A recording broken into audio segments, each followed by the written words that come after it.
Assalamualaikum warahmatullahi wabarakatuh. Perkenalkan, nama saya Noval Dafa Danendra dengan 3 digit NIM terakhir 163. Saya di sini akan berperan sebagai konselor. Dan saya Desi Sari dengan NIM belakang 187. Di sini saya sebagai konseli. Hari ini kami berdua akan membawakan praktek konseli dengan judul praktek konseling Carl Jung dengan teknik analisis mimpi. Selamat menikmati. Dipotong. Yes. Selamat pagi Mbak Desinta. Selamat pagi Mas Nopal. Alhamdulillah. Bagaimana kabarnya Mbak Desinta hari ini? Alhamdulillah baik sih. Baik, beneran. Iya beneran. Ya, alhamdulillah kalau baik-baik saja. Gimana? Mbak Desinta kesini tadi naik apa? Kalau boleh tahu? Naik sepeda motor. Naik sepeda motor, diantar siapa? Sendiri. Yo, sendiri. Baik, gitu. Mbak Desinta, Mbak Desinta di sini kalau boleh tahu, apakah sudah pernah menjalankan sesi konseling Carl Jung dengan teknik analisis mimpi ini? Belum sih Mas. Kalau boleh tahu itu bagaimana ya? Nah, jadi di dalam praktek konseling Carl Jung dengan teknik analisis mimpi ini, nanti saya sebagai konselor akan membimbing Mbak Desinta menafsirkan mimpi yang Mbak Desinta alami. Karena kita tahu mimpi ini itu kan terjadi di alam bawah sadar manusia. Mimpi itu memberikan gambaran-gambaran di otak kita, itu bisa seperti memberikan kita petunjuk gitu apa yang sedang terjadi di alam bawah sadar kita. Nanti dalam prakteknya saya akan menanyakan pertanyaan begitu kepada Mbak Desinta untuk membantu Mbak Desinta menafsirkan mimpi Mbak Desinta. Apakah Mbak Desinta berkenan? Berkenan. Ya, baik, terima kasih. Jadi sebelumnya saya harus menekankan bahwa di dalam konseling ini kami sebagai dari bimbingan dan konseling itu memiliki asas keterbukaan dan kerahasiaan. Asas keterbukaan artinya Mbak Desinta silakan memberikan membuka diri Mbak Desinta kepada saya, silakan bercerita sebebas-bebasnya. Mbak Desinta tidak akan saya batasi apa yang ingin Mbak Desinta ceritakan. Lalu asas kerahasiaan artinya bahwa konversasi di antara Mbak Desinta dan saya hanya akan berada menjadi rahasia Mbak Desinta dan saya saja. Saya tidak akan membeberkan isi konversasi ini kepada orang lain tanpa seizin Mbak Desinta. Baik, apakah Mbak Desinta sudah siap untuk menjalani sesi konseling ini? Sudah. Nah, baik, silakan Mbak Desinta untuk bercerita. Sebenarnya akhir-akhir ini saya bingung dengan mimpi saya. Sedikit-sedikit ingat-ingat dikit itu membawa aku buat kayak bingung, ini kenapa ya kok aku merasa mimpi kayak gini gitu, kayak akhirnya jadi bahan overthinking. Oh, jadi sampai ke bawah terus kepikiran gitu ya? Iya, ini maksudnya maknanya apa ya gitu, apakah ada sebuah petunjuk atau yang lain, jadi kan ya jadinya overthinking. Ya, saya paham banget gitu rasanya. Terus dalam cerita itu aku bersama teman-teman ya, aku lupa ya berapa ya anggotanya, mungkin kurang lebih 4 atau 5 orang ya, soalnya saya lupa. Iya. 4 atau 5 orang, dimana itu awalnya kita kumpul bareng-bareng, kayak entah itu ngapain pokoknya aku lupa, pokoknya intinya kita ngumpul bareng-bareng. Terus habis setelah ngumpul itu tiba-tiba ada suatu momen atau kejadian yang mana itu yang anggap aja 5 ini. Terus habis itu ada tiba-tiba satu anak ini ada yang nggak suka sama aku gitu, kayak sampai ngompor-ngompori sampai membuat cerita yang sebenarnya itu bukan aku yang ngelakuin gitu, kayak seolah-olah drama gitu loh. Jadi menjelek-menjelekkan gitu? Iya. Terus habis itu yang anak si A ini sampai gitu, dan ada beberapa temen yang mungkin 3 orang ini ikut terpercaya.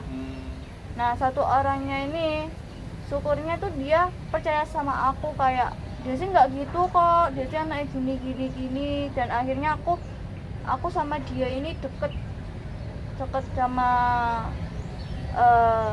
anak si B. Sampai dia itu dalam mimpi itu dia memberi sebuah kado, memberi sebuah apresiasi, padahal apa ya istilahnya itu aku nggak minta, dan aku juga ya kaget ya, ngerasa dikasih barang sama orang yang ngerasa nggak enak, ya pasti pengen balas lah. Itu sih. Oh, jadi begitu. Jadi Mbak Desinta ini mengalami mimpi di mana di dalam mimpinya Mbak Desinta ini di circle pertemanannya Mbak Desinta ini mengalami dijelek-jelekan gitu ya sama sosok si A ini di dalam mimpinya. Tapi untungnya teman Mbak Desinta yang udah klop banget gitu ya istilahnya gitu, si B ini tidak terpengaruh hasutan dari si A ini. Iya. Iya. Oh, jadi kalau boleh tahu Mbak Desinta dengan si B ini apakah udah deket banget gitu? Apakah teman masa kecil atau bagaimana kalau boleh tahu? Kalau yang si B ini emang kita belum pernah deket, tapi kita pernah ketemu di suatu momen yang menjadikan kita itu deket gitu. Nah dari situ kayak karena ada sebuah kegiatannya yang terus kita lakuin waktu momen itu, jadi membuat kita tuh akrab dan sampai saat ini gitu. Jadi emang awalnya itu nggak seberapa deket, tapi karena suatu momen jadi sekarang itu deket banget. Iya. Sampai sekarang masih deket? Masih. Oh masih, oke. Lalu untuk sosok si A ini apakah teman Mbak Desinta? Apakah emang sosok yang Mbak Desinta agak kurang suka begitu? Kalau untuk sosok yang tidak saya suka ya mungkin enggak sih, karena emang aku enggak ada pikiran negatif sama seseorang, karena aku punya negatif itu pasti dari perilaku yang emang muncul, jadi aku kayak mengamati. Cuman untuk berprasangka buruk dari awal itu aku nggak pernah. Jadi kalau aku sama si A ini emang kita tuh kenalnya tuh bukan karena teman dekat, karena mungkin dari kan aku punya pasangan ya. Nah temennya pasanganku gitu loh. Gitu. Berarti kalau dibilang deket-deket banget itu enggak ya, tapi sekedar kenal saja. Iya. Oh jadi begitu. Lalu kalau boleh tahu di dalam mimpinya itu Mbak Desinta bisa ingat-ingat lagi nggak ini setting latar tempatnya kejadiannya itu di mana ya? Untuk setting latar tempatnya kayak lingkungan biasa gitu loh, maksudnya kayak tempat-tempat umum. Oh berarti tempat umum. Mbak Desinta kebetulan berkumpul berlima gitu ya? Iya. Oh jadi begitu. Nah, jadi kalau Mbak Desinta pikir ini kenapa kok Mbak Desinta tiba-tiba bisa terbayangkan bahwa Mbak Desinta itu sampai dijelek-jelekan sama sosok si A ini? Apakah ada peristiwa beberapa hari yang lalu gitu, peristiwa baru-baru ini yang sampai terbawa ke mimpi Mbak Desinta begitu? Sebenarnya ada sih, cuman emang kita tuh enggak terlalu dekat ya. Emang kita dari dulu nggak pernah dekat yang si A. Nah cuman yang si B emang kita tuh deket gitu loh, deket banget, ya. Karena sebuah momen tadi. Nah mungkin emang akhir-akhir ini aku sama si A itu kayak ada konflik dikit gitu loh. Jadi ada konflik gitu ya. Kalau boleh tahu konfliknya ini itu karena apa? Apakah ada merasa tersinggung ataukah merasa iri, dengki gitu? Kalau boleh tahu? Mungkin kalau menurutku ya, menurutku aja sih. Mungkin dia ngerasa kayak ngerasa gimana gitu kayak di aku, kayak entah ngerasa iri atau gimana, soalnya gimana ya, aku bingung ceritanya. Sebentar, apakah Mbak Desinta merasa sosok si A ini bersikap dingin gitu, bersikap jauh terhadap Mbak Desinta, tapi Mbak Desinta sendiri itu kurang yakin apa penyebabnya begitu? Untuk sikapnya tuh malah dia pengen kepo terkait aku gitu loh. Padahal kan aku anaknya ya, kalau orang itu dekat aku welcome gitu kan, kalau mau berteman silahkan, cuman bukan aku yang menutup diri, cuman gimana ya istilahnya kayak ya udah aku menunjukkan asli diriku sendiri gitu loh, nggak menutup diri ya enggak, cuman kok tiba-tiba dia kayak keponya tuh karena apa? Anak si A ini sebenarnya dia beda univ bahkan beda univ ya. Tapi di media sosialnya ini dia itu selalu kayak kepo terkait Unesa. Sampai beberapa IG kayak lomba-lomba yang sangat ternama kayak PKM sama PMB itu dia akunnya diikutin semua. Kayak aku tanda tanyakan, ini dia ngapain? Aku ngono. Terus aku positif thinking, mungkin dia mau cari informasi di UB paling nggak ada gitu. Bukan aku merendahkan ya, cuman mungkin nambah informasi aja. Barangkali di UB nggak ada informasi yang lebih gitu loh, mungkin aja. Aku berusaha untuk positive thinking aja sih. Berarti melalui positive thinkingnya Mbak Desinta yang ingin berpikir positif dan tidak terhadap sosok si A ini, Mbak Desinta berpikir si A yang kepo terhadap kehidupan Mbak Desinta apalagi di Unesa gitu, ini cuma sekedar mencari informasi begitu ya. Jadi selama ini si A ini cuma mengulik-ngulik tentang lomba-lomba di Unesa aja, ataukah sampai mengikuti teman-teman Mbak Desinta yang lain gitu? Apakah tidak? Kalau maksudnya mengikuti teman-teman enggak itu tadi kan si A ini katanya Mbak Desinta itu kepo terhadap kehidupan Mbak Desinta. Apakah keponya ini sebatas kehidupan bermahasiswa ataukah kepo terhadap kehidupan pribadi Mbak Desinta juga? Oh, untuk keponya tuh kayak terhadap kita sebagai mahasiswa, kayak kita harus berprestasi, harus ikut lomba sana sini, kayak gimana sih Desinta di Unesa itu. Baik, coba kita ganti lagi ke sosok si B ini, sosok Mbak Desinta yang katanya kolot banget gitu ya, sampai membela-belai Mbak Desinta ini. Apakah ada kejadian-kejadian baru ini yang terjadi antara Mbak Desinta dan sosok si B ini? Ya ada sih, cuman emang dia nggak terpengaruh, kayak udah tahu kayak ya udah Desinta seperti apa. Berarti sosok si B ini seperti sosok terpercaya Mbak Desinta begitu ya, yang berani berdiri untuk Mbak Desinta gitu, nggak terima Mbak Desinta dijelek-jelekin atau begitu ya.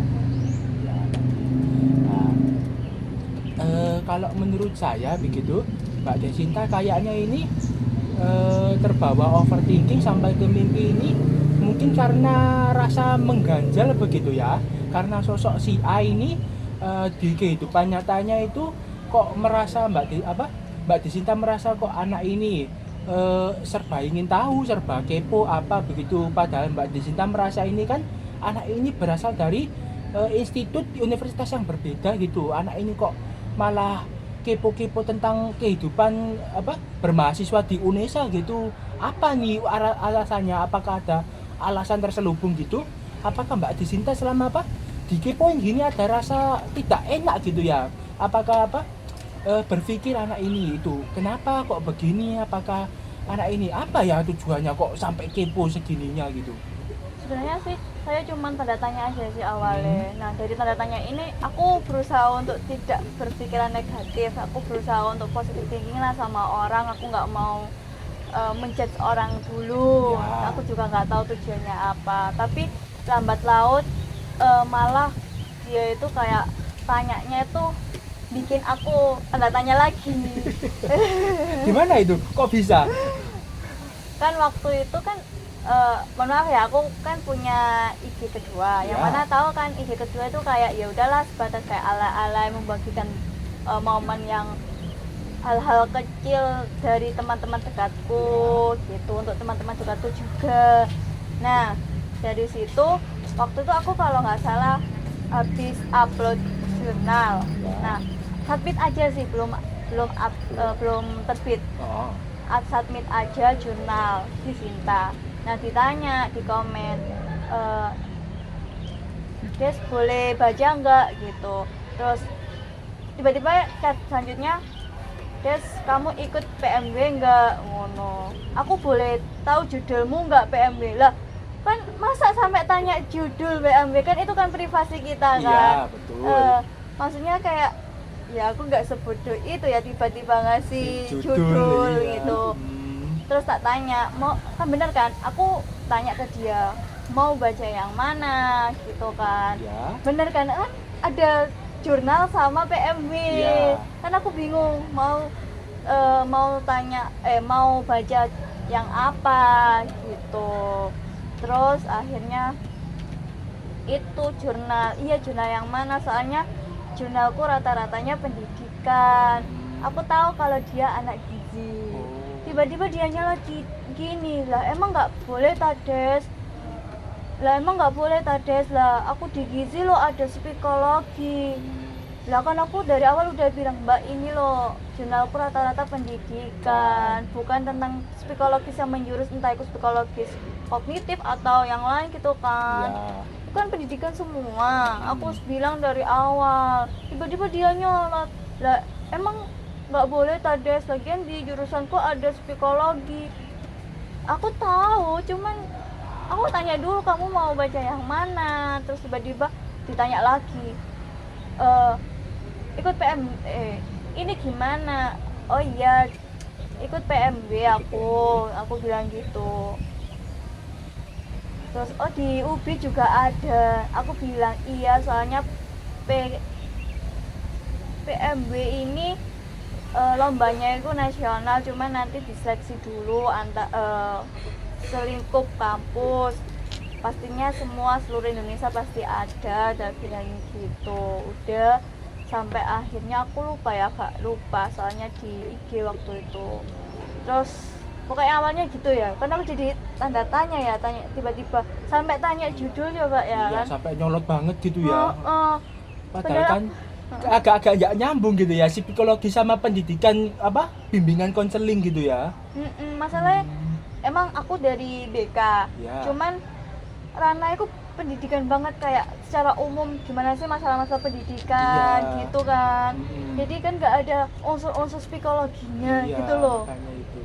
Aku udah bilang dari awal, ini ranah pendidikan Mbak, bukan nggak ada unsurnya, nggak ada unsur psikologi gitu. Tiba-tiba nyala seperti itu kan aku jadi tanda tanya. Nah, ringkas cerita, beberapa hari ini, tapi nggak tahu ya 3 hari atau 4 hari atau seminggu, aku lupa.